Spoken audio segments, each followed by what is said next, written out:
Dear CBSE student, आज 25 को परीक्षा था सोशल साइंस का। और सोशल साइंस के परीक्षा के लिए यह पीडीएफ अभिनव राज ने भेजा है और पुष्कर ने भी मुझे यह क्वेश्चन पेपर दिया था। सेम था 3251 और इसका मैं सॉल्यूशन आपको बताने जा रहा हूं।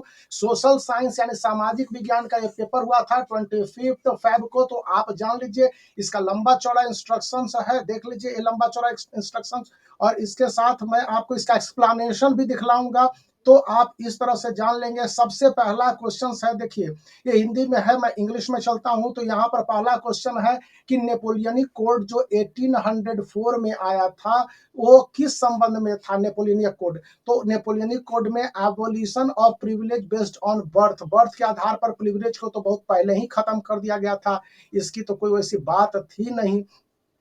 तो लेकिन इसको भी मान लिया जाता है कि नेपोलियन ने प्रिविलेज बर्थ के आधार पर प्रिविलेज को, क्योंकि हमारे पास ऑप्शन देखिए 3 4 यहाँ पर imposing manorial dues on the peasants. तो जैसे ही हम यहाँ पर इसको नेपोलियनिक कोड को देखते हैं तो नेपोलियनिक कोड का पूरा डिटेल मेरे पास है, यहाँ पर आपको दिख रहा होगा।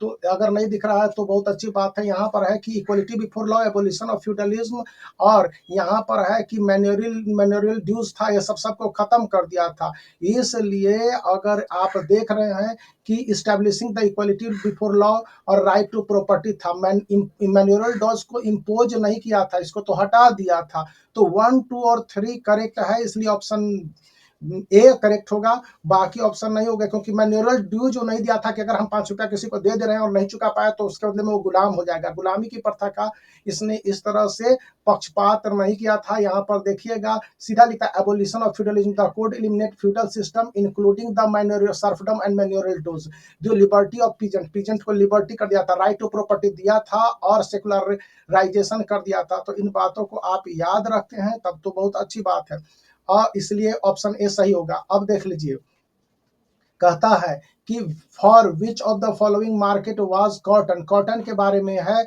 और शुगर के बारे में। प्राइमरली जो मार्केट था, जो अमेरिका एक्सपोर्ट कर रहा था 18th सेंचुरी में, बहुत बड़ा प्रोड्यूसर हो गया था अमेरिका जब कॉटन और तो इसके लिए उसको पहले तो अमेरिका का उसका अपना मार्केट ही पहले पता नहीं चल रहा था, कनाडा नहीं था, साउथ अमेरिका उस तरह से डेवलप नहीं था, एशियन मार्केट तक उसकी पहुंच नहीं थी, ऑस्ट्रेलिया अभी भी इंग्लैंड का गुलाम था और इस तरह से मार्केट ओपन नहीं था, तो बचा रह जाता यूरोपियन मार्केट। तो अमेरिका बहुत बड़ा एक्सपोर्टर हो गया था यूरोपियन मार्केट का। इवन बता लीजिए कि उस समय एक महीने में जो रिपोर्ट आप देखेंगे कि 102 भारतीय रुपए के हिसाब से 102 करोड़ का कॉटन और शुगर बेचता था, और बहुत बड़ा कॉटन का एक्सपोर्टर हो गया था यूरोपियन मार्केट के लिए। तभी तो यूरोपियन मार्केट इंडिया से डिप्राइव्ड हुआ था। खैर, क्वेश्चन नंबर 3 देख लेते हैं। ये काफी इंटरेस्टिंग क्वेश्चन है और आप इसको पढ़े भी होंगे। तो ये हिस्ट्री का in the early years of 19th century के शुरुआत में the production of which of the following food item है जो कि ब्रॉट अ फंडामेंटल चेंज, जब फूड था बहुत बड़ा चेंज ला दिया था in the lifes of the poor people in Europe. याद कीजिए आयरलैंड को और आलू वाला आग लगा था, तो पोटैटो ये इतना खाने की आदत हो गई थी। आपको मैं दिखलाता हूँ यहाँ पर ये वाला पार्ट, आप देखेंगे कि पोटैटो के कारण क्या हो गया था। तो इस तरह से सिचुएशन आप देखते हैं तो समझ में आपको आ जाएंगे कि पोटैटो के कारण लोग डिपेंडेंट हो गए थे, और खास करके गरीब पीपुल। चलिए अब हम लोग फिर देखते हैं आगे वाले क्वेश्चंस पर। तो आगे वाला क्वेश्चन है यहाँ पर कि देख लीजिए, क्वेश्चन नंबर आपके पास है चूज द करेक्ट। एक मिनट, एक पेज छूटा क्या मेरा, क्योंकि इस वाले को नहीं पढ़ाया है। हाँ, ये वाला क्वेश्चन छूट गया। देखिए कहता है identify the appropriate reason slow growth of English language in during 18th century. तो याद कीजिए 1870 में, या सॉरी 1780 में जेम्स अगस्त हिंकी ने बंगाल गजट निकाला था। तो बंगाल गजट जो निकाला था पेपर, इसके लिए रेस्ट्रिक्शंस इतने सारे ला दिए थे। The then governor general of India, Bengal ही का गवर्नर जनरल था, और वो रीजनल प्रेस पर वो बहुत सारा वो कर दिया था। और English press work on the commercial purpose, ये भी नहीं था। Increasing in demand of the regional press की डिमांड नहीं हो गई थी। तो इसके कारण यहाँ का था English language press slow growth हुआ था। इंग्लिश लैंग्वेज प्रेस रीजन, यहाँ पर इंग्लिश लैंग्वेज प्रेस के बारे में बताया जा रहा है कि क्यों उसका नहीं हो पाया था। इंग्लिश प्रेस आपके पास यहाँ पर reason and rational were not prominent in press. तो देखिए एक आपके पास है इंग्लिश प्रेस वर्क। देखिए यहाँ पर मैंने एक को काट दिया है, ध्यान से देखिएगा कि ये नहीं होगा। रिस्ट्रिक्शन इंडियन प्रेस पर लाद दिया था, तो British government on the regional press, तो रीजनल प्रेस पर इतने सारे रेस्ट्रिक्शंस लाद दिए थे कि इंग्लिश लैंग्वेज के प्रेस थे, जितने भी इंग्लिश लैंग्वेज के थे वो काम नहीं करते थे। लेकिन इन सब से बढ़कर हमने अभी ये टिक कर दिया है, लेकिन ये तो रीजनल लैंग्वेज के प्रेस थे ना, रीजनल प्रेस पर। लेकिन जो सबसे बड़ा रीजन था कि इंग्लिश प्रेस वर्क करते थे कॉमर्शियल प्रोस्पेक्टिव थे, और कॉमर्शियल प्रोस्पेक्टिव उस समय उतना डेवलप नहीं था। ये रीजनल लैंग्वेज के लिए हो सकता है रीजनल प्रेस थे, लेकिन इंग्लिश प्रेस के लिए था। इसलिए जेम्स ऑगस्ट हिकित का जो अखबार काफी कॉमर्शियल था वो खत्म हो गया था, इसलिए आपको बी ऑप्शन सही होगा। अब देख लीजिए ये एनसीईआरटी बुक के हिसाब से कि मिडिल ईस्ट में इतना आपके पास क्रूड ऑयल रिजर्व होगा बैरल, अमेरिका में इतना होगा और वर्ल्ड में इतना होगा। अब इसके आधार पर देखिए कि तो आप एनसीईआरटी का बुक खोल कर देखेंगे तो कहेगा कि 50 साल से अधिक समय में मिडिल ईस्ट वाला ये है ना, ये पूरा खत्म हो जाएगा। फिर मिडिल ईस्ट थोड़ा सा ज्यादा लगा क्योंकि मिडिल ईस्ट में ज्यादा है वर्ल्ड के एवरेज की तुलना में। Middle east countries it may take longer than the average of the world, तो वर्ल्ड का एवरेज इतना है और मिडिल ईस्ट इससे ज्यादा कैसे ले सकता है। आपको लगेगा ना कि 2 ऑप्शन गलत है, तो यहाँ पर ये मिडिल ईस्ट कैसे ज्यादा ले लेगा, कभी संभव नहीं है। तो हमारे पास ऑप्शन आ जाता है जो जो 2 है उसको। लेकिन अब देखिएगा कि यहाँ पर ए हो जाएगा, ए तो सही है। फिर आपके पास है to ensure the availability of crude and future reuse, ये 3 भी नहीं होने हैं। आप देखिए कंफ्यूज किस तरह से कर रहा है कि फिर आप कैसे क्रूड ऑयल का रीयूज और रिसाइकिल करेंगे। क्रूड ऑयल तो एक बार खत्म तो खत्म, तो 3 भी गड़बड़ यहाँ पर है। यानी कि जितने में आपके पास 3 है वो गड़बड़ हो गए, ये कभी हो ही नहीं सकते हैं, क्योंकि क्रूड ऑयल का रिसाइकिल और यूज नहीं हो सकता है। क्रूड ऑयल कभी भी रिसाइकिल नहीं यूज हो सकता है। तो अब हमारे पास बचते हैं 1 2 3 एंड 1 2 4, यानी कि क्रूड ऑयल एक खत्म हो जाएगा और 1 2 और 4, यानी कि अब हमारे पास बच गया 1 2, यानी कि मिडिल ईस्टर्न कंट्रीज है कि ये थोड़ा सा ज्यादा समय लगेंगे एवरेज ऑफ द वर्ल्ड, चूंकि वर्ल्ड की तुलना में मिडिल ईस्ट कंट्री है जो कि थोड़ा इनका पास सबसे ज्यादा जमाव है बैरल पर बैरल रिजर्व का, तो इसलिए 1 3 4 ही होगा। और अमेरिका में 10 साल में ये खत्म हो जाएगा, तो इसलिए 1 3 1 2 और 4 ही होगा, यानी ऑप्शन डी आपके पास देखिए मैंने पहले से टिक किया हुआ है, यह ऑप्शन डी करेक्ट होगा। अब आगे देख लीजिए यहाँ पर है क्वेश्चंस कि जिम कॉर्बेट पार्क कहाँ है। जिम कॉर्बेट पार्क आपको उत्तरांचल में है, तो जिम कॉर्बेट पार्क आपका ए करेक्ट नहीं है। फिर सुंदरबन नेशनल पार्क, ये भी केरला में कैसे चला जाएगा भैया, नो यहाँ पर सुंदरबन डेल्टा कहाँ पर पड़ता है, वेस्ट बंगाल में, तो ये भी नहीं है। बांधवगढ़ नेशनल पार्क राजस्थान में नहीं है। मानस टाइगर रिजर्व आसाम में है, that is good, that is good. अब यहाँ पर क्वेश्चन नंबर 7 है, थोड़ा सा ध्यान से देखेंगे। An artificial lake built on the 11th century for water conservation, तो ये भोपाल लेक था। भोपाल लेक के बारे में मैं जरा सा भोपाल लेक से आपको मिला दूं। देखिए यहाँ पर मैंने एनसीईआरटी सॉरी भोपाल लेक यहाँ पर आपको दिख रहा होगा, तो ठीक है भोपाल लेक यहाँ पर रेस्ट्रिक्शंस इम्पोज किए गए थे, लिटरेरी है तो शायद वो आंसर उड़ गया। मैंने भोपाल लेक के बारे में लिखा हुआ था कि पोटैटो इम्पैक्ट, और उसके बाद यहाँ पर 1 मिनट हमने निकाल के रखा हुआ, शायद वो आंसर हो आगे है, हमने नहीं देखा था। देखिए भोपाल लेक ये क्रिएटेड हुआ था 11th सेंचुरी में, और 11th सेंचुरी में क्रिएट हुआ था, और इसको किंग भोज ने क्रिएट किया था, परमार डायनेस्टी के थे, और ये कोलास रिवर पर बना हुआ था, तो इसलिए भोपाल लेक है कि आपको देखने पर पता चलेगा। अब हम लोग क्वेश्चन आगे वाले क्वेश्चंस पर चलते हैं। देखिए सरदार सरोवर डैम नर्मदा नदी जो मध्य प्रदेश से निकलती है वहां से है। सालार है जो चेनाब पर बनी हुई है, सालार डैम है। फिर यहाँ पर हीराकुंड है, महानदी है जो कि उड़ीसा में है, उड़ीसा जो भी है उड़ीसा में, तो यहाँ पर उड़ीसा में बनी है, अब स्पेलिंग हमको एग्जैक्ट नहीं याद आ रहा है। और गांधी सागर है जो कि आपको चंबल नदी पर बनी हुई, देखिए इस तरह से घुमा के लाया हुआ है। तो इस तरह से आप इसमें से सुमेलित कर लीजिए, इसमें से सही ऑप्शन यही है, तो आप इसको खोज लीजिए कि कौन सा सही ऑप्शन होगा। क्योंकि हीराकुंड है महानदी पर, यानी डी का 4, तो डी का अगर 4 हम देखते हैं, डी का 1 ये वाला पार्ट है, यानी कि ए सही है, सी ऑप्शन सही है।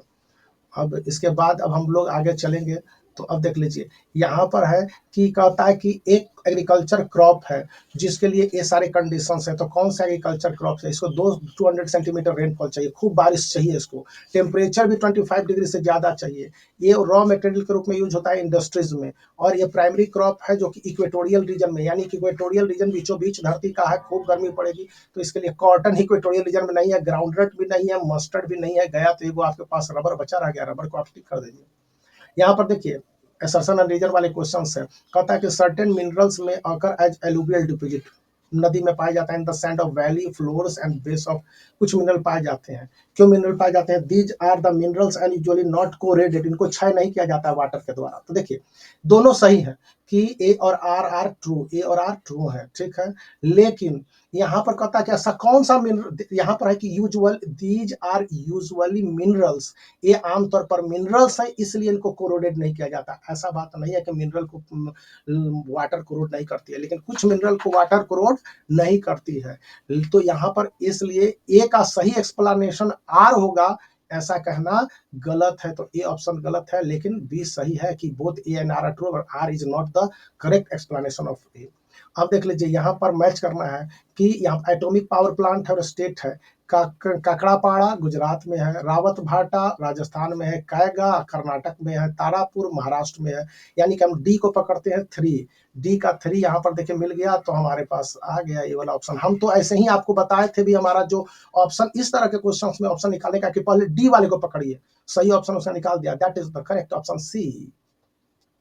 तो ठीक है, अब हम लोग करते हैं कि बेल्जियम गवर्नमेंट था, पावर शेयरिंग फर्स्ट चैप्टर है ना, उसी से लिया गया है। Leaders took a different path than Sri Lanka, Sri Lanka की तरफ। They recognize the existence of regional differences and regional differences, और एडमिनिस्ट्रेशन डाइवर्सिटी नहीं थी, उसका कोई प्रॉब्लम नहीं था। कल्चरल डिफरेंसेस था, तो कल्चरल डाइवर्सिटी के बारे में, और रिलीजन की बात नहीं थी, हिस्टोरिकल डिवीजन की बात नहीं थी। यानी कल्चरल गवर्नमेंट बना था ना, कि वहां पर कल्चरल गवर्नमेंट भी बना था, तो इसके कारण से कल्चरल डाइवर्सिटी की बात की जाएगी, तो ये सही होगा। अब देख लीजिए एक जो कंकरेंट लिस्ट में आपके पास 3 सब्जेक्ट दिए गए, उनमें से कंकरेंट लिस्ट मतलब जो कि स्टेट लिस्ट और इसमें स्टेट लिस्ट और सेंट्रल लिस्ट दोनों में होते हैं। सेंट्रल लिस्ट और स्टेट लिस्ट दोनों में होगा ये सब्जेक्ट, लेकिन गवर्नमेंट ऑफ मतलब दोनों सरकार बना सकते हैं, स्टेट गवर्नमेंट और सेंट्रल गवर्नमेंट।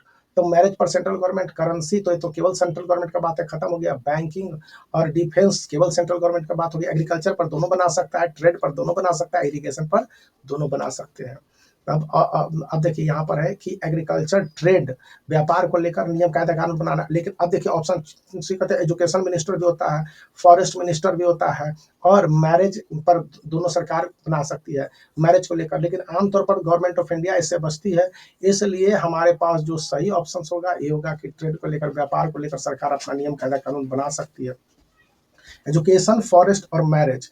देखिए एजुकेशन एक ऐसा चीज है जिस पर कि दोनों सरकार बना सकती है। फॉरेस्ट को लेकर दोनों पॉलिसी बनाएगी तो ये चल जाएगा, और यहाँ पर मैरिज को लेकर भी दोनों सरकार बनाती है। तो यहाँ पर जो ट्रेड है ना, अब देखिए एक स्टेट ट्रेड करेगी दूसरे स्टेट से, तो ये वाला पॉइंट हमको गड़बड़ लग रहा है, इसलिए मैं डी के साथ जाऊंगा। एग्रीकल्चर पर बना सकती है, इरिगेशन पर बना सकती है, क्योंकि फॉरेस्ट पर भारत सरकार का कानून भी लागू होता है, बिहार सरकार का भी फॉरेस्ट पर कानून लागू होता है, उत्तर प्रदेश पर भी होता है। इसलिए मुझे ट्रेड पर, चूंकि इंटरनेशनल ट्रेड का कानून तो स्टेट गवर्नमेंट नहीं बना सकती है, तो ट्रेड को लेकर बाय बाय। कॉमर्स रहता तो मान लिया जाता। चलिए, तो यहाँ पर ऑप्शन डी सही होगा। अब which of the following statement are correct related to the political party of India. एक बहुत बड़ा रोल होता है लॉ बनाने में कंट्री के, फिर ये रोल प्ले करता है लोगों के ओपिनियन को बिल्ड करने में, पब्लिक ओपिनियन को बिल्ड करने में, और ये pulling different policies and programme before voter ला देता है, यानी कि 1, 3 और 4 होता है। तो 1, 3 एंड 4, 1, 3 एंड 4, 1, 3 एंड 4, यानी ऑप्शन बी करेक्ट है। अब देख लीजिए कि विच of the following is highest human development index. ये आया डेवलपमेंट चैप्टर से, तो डेवलपमेंट चैप्टर से तो यहाँ पर इंडिया ही होगा। पाकिस्तान का बहुत बुरा है, नेपाल का बहुत घटिया, और म्यांमार के बारे में तो कहना ही क्या, चल जाइए हवा खाने, ये सब नहीं होगा। अब देख लीजिए कि यहाँ पर कह रहा है कि अनऑर्गेनाइज सेक्टर में, यहाँ पर जितने दिन काम कीजिएगा जॉब मिलेगा, काम नहीं कीजिएगा जॉब नहीं है। तब देखिए हॉस्पिटल में काम करते हैं तो कभी कभी संडे का भी पैसा मिल जाता है, इसलिए ये नहीं है। बड़े बड़े फैक्ट्री में काम कीजिएगा तो संडे का पैसा मिलता है, इसलिए इनऑर्गेनाइज सेक्टर नहीं है। अब टीचर टीचिंग इन स्कूल, यहाँ पर ये गवर्नमेंट जॉब नहीं है, प्राइवेट जॉब भी है, तो आपको संडे का पैसा मिलता है, इसलिए ये अनऑर्गेनाइज सेक्टर नहीं है। लेकिन फार्मर जो वर्किंग करते हैं फील्ड में, जितना दिन नहीं काम करेंगे उनको पैसा नहीं मिलेगा, और हैंडलूम वीवर काम नहीं करेंगे नहीं पैसा मिलेगा। यानी कि 250 और 70 जोड़ देंगे तो 0 7 5 12 का 2 320, यानी कि 320 करेक्ट ऑप्शन है। अब देख लीजिए यहाँ पर है cars made by Indian workers being transported to be sold by NLC. अब ये तो यहाँ पर कह रहा है कि वर्क जो कार को लोड और अनलोड करने का है, ये कौन सा सेक्टर है? तो भैया एक कार को, प्राइमरी सेक्टर तो है नहीं, और एक कार को लोड और अनलोड करने का ये वर्क कर रहा है, कार बनाने का नहीं कर रहा है, तो ये तो सेकेंडरी सेक्टर भी नहीं हो गया। और ये आपको टर्सरी सेक्टर सर्विस दे रहे हैं। हालांकि क्वांटेररी सेक्टर अभी इस पर हम लोग पढ़ना ही नहीं था, नहीं तो हम इस पर भी डिस्कस कर लेते हैं, लेकिन आप सी ऑप्शन मार्क आइए, that is good. Visually impaired के लिए था तो आप इसको छोड़ देंगे, इसको आपको छेड़छाड़ भी नहीं करने हैं।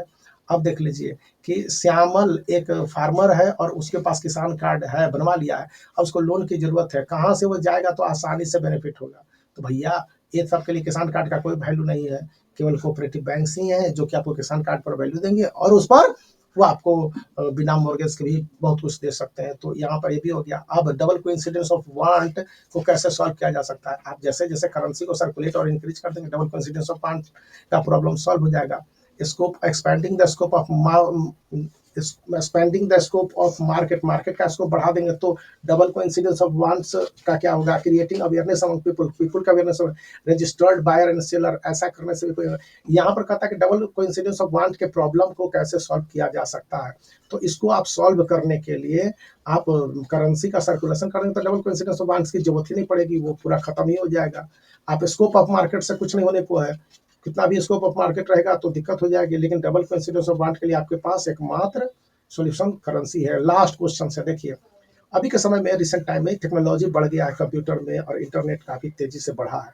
अब इंटरनेट, अब इसके कारण यूज बढ़ा है तो इंटरनेट हमारे एक्सेस में हो गया था। इंटरनेट हमको इलेक्ट्रॉनिक मेल है और वॉइस मेल भेजने में बड़ी नेग्लिजिबल कॉस्ट पर होता है। तो ठीक है ना भैया, जितना तेजी से बढ़ा है एरिया तभी नहीं हमको हुआ है, यानी कि दोनों सेंटेंस करेक्ट है, और 2 is the correct reason of A. तो भाई तो इस तरह से आपका 20 का ऑप्शन है। इसके लिए मैं अभिनव राज और पुष्कर को धन्यवाद देना चाहूंगा। तो ये क्वेश्चंस थे और इसके लिए आगे भी है, तो आगे के क्वेश्चंस का आंसर मैं बाद में आपको इवनिंग में बता दूंगा। सॉल्ट मार्च के बारे में है, सिविल डिसोबीडियंस 1930 में। तो ये सब है, तो आप इसको ध्यान में रखिए, वीडियो को लाइक कीजिए, चैनल को शेयर कीजिए और सब्सक्राइब करना याद रखिए, तो मैं आगे का भी आंसर बता दूं।